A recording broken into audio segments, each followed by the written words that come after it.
21 घंटे की marathon meeting Islamabad की 5 स्टार होटल के कॉन्फ्रेंस हॉल में दुनिया की नज़रें टिकी हुई। और आखिर में नतीजा क्या निकला? अमेरिकी उपराष्ट्रपति जेडी वेंस कैमरे के सामने आते हैं और कहते हैं, हमने अपना फाइनल एंड बेस्ट ऑफर दिया, लेकिन ईरान ने हमारी टर्म्स मानने से इनकार कर दिया। कोई डील नहीं हुई। लेकिन कहानी यहीं खत्म नहीं होती। ईरान कह रहा है वार्ता सिर्फ रुकी है, बंद नहीं हुई। टेक्निकल टीम्स डॉक्यूमेंट्स एक्सचेंज करती रहेंगी और बातचीत आगे भी चल सकती है।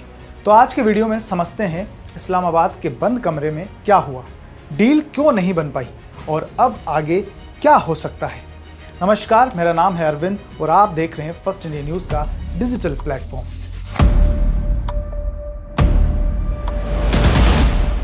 साल 2025 का अंत और 2026 की शुरुआत पाकिस्तान के लिए बहुत भारी रही है।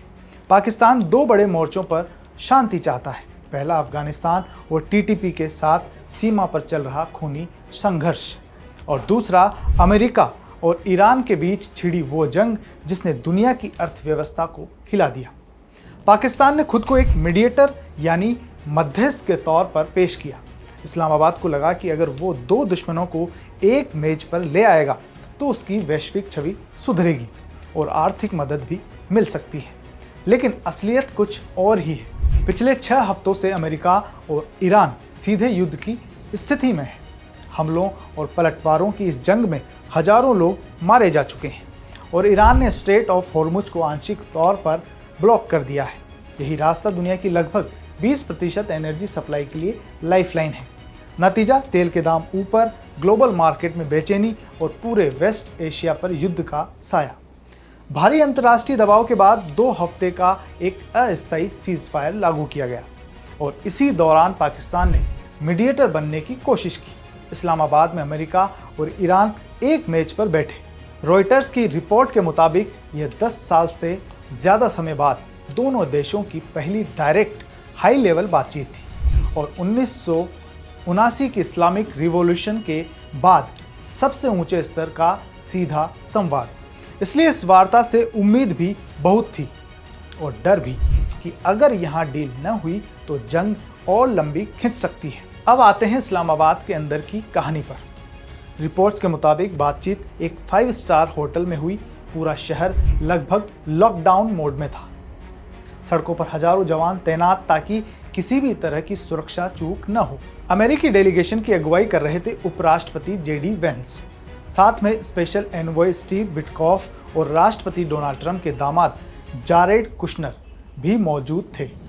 ईरान की तरफ से parliament speaker Mohammad Baqer Qalibaf और foreign minister Abbas Araghchi delegation lead कर रहे थे। पाकिस्तान सोर्सेज के हवाले से रॉयटर्स ने लिखा कि मीटिंग के दौरान दोनों तरफ का मूड कई बार बदला। टेबल पर टेंशन का तापमान ऊपर नीचे होता रहा, यानी कभी माहौल नरम, कभी बेहद टकराव वाला। शुरुआती राउंड के बाद ईरानी सरकार ने एक्स पर पोस्ट किया कि लगभग 14 घंटे की बातचीत चली। अब टेक्निकल एक्सपर्ट्स डॉक्यूमेंट्स एक्सचेंज करेंगे और कुछ मतभेदों के बावजूद बातचीत जारी रहेगी। यानी ईरान की तरफ से मैसेज था कि टॉक्स पोज हुई है, पूरी तरह बंद नहीं। लेकिन दूसरी तरफ जेडी वेंस की प्रेस कॉन्फ्रेंस से जो सिग्नल मिला वह ज़्यादा हार्ड लाइन था। उन्होंने साफ कहा कि कोई एग्रीमेंट नहीं हुआ, हम बिना डील के वापस जा रहे हैं क्योंकि ईरान ने हमारी टर्म्स नहीं मानी। अब बात करते हैं उन मुद्दों की जिन पर डील अटक गई। अमेरिका की सबसे बड़ी मांग है कि ईरान लिखित में साफ भाषा में वादा करे कि वो कभी परमाणु हथियार नहीं बनाएगा और उसके एनरिचमेंट प्रोग्राम को इतना सीमित कर दिया जाए कि वो बम बनाने की क्षमता भी न रख सके। ट्रंप प्रशासन के लिए ये मिनिमल गोल बताया जा रहा है।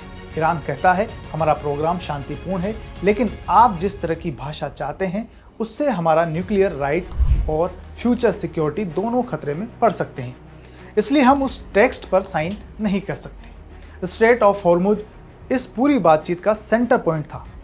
ट्रंप की टीम चाहती है कि ये रास्ता पूरी तरह फ्री और ओपन रहे ताकि ग्लोबल शिपिंग बिना रुकावट चलती रहे।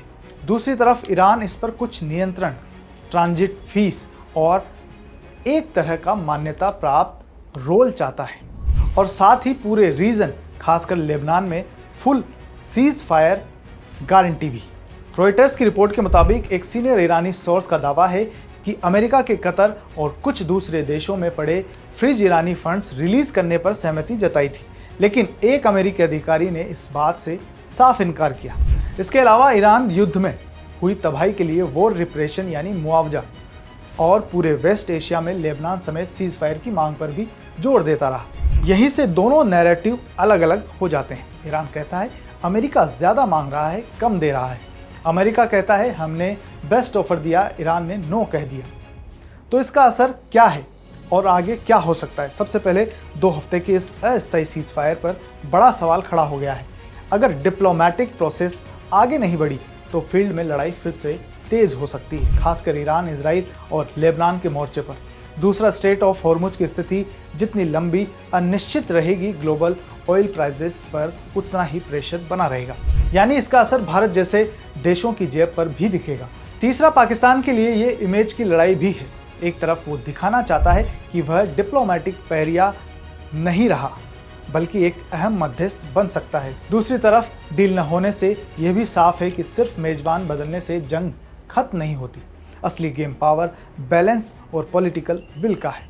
रिपोर्ट के मुताबिक ईरान की तरफ से आधिकारिक लाइन अभी भी यह है कि नेगोशिएशन जारी रहेंगे, भले कुछ मतभेद बाकी हैं। यानी टॉक्स पूरी तरह डेड नहीं है, लेकिन आईसीयू में जरूर है।